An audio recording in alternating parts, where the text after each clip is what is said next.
Sinubukan ni Pangulong Noynoy Aquino ang makabagong train system na Automated Guideway Transit o AGT sa UP Diliman.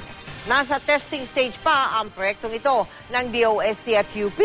Pero kapag natapos, gagamitin ito para maibsan ang trapiko sa mga kalsada.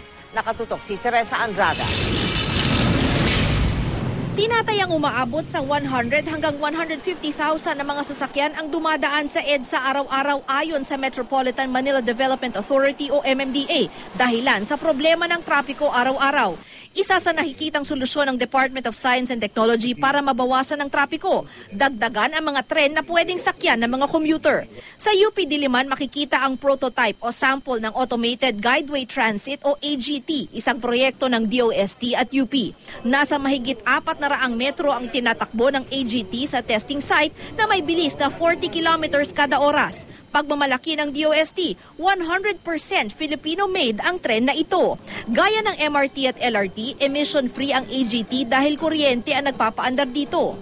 Ang mass transit system is easily, I have to check the numbers, easily 10 times to more than, siguro 15 times better in optimizing use of road space.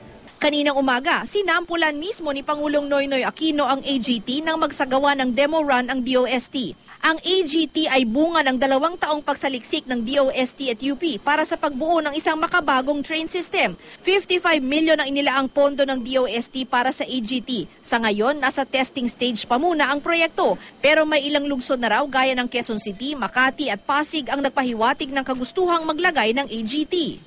So definitely, this can be operated at a much lower cost than a higher cost system.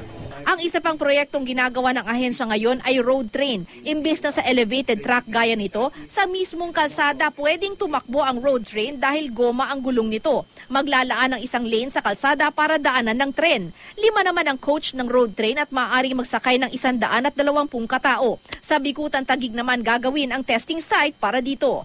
Teresa Andrada, Nakatutok, 24 Oras.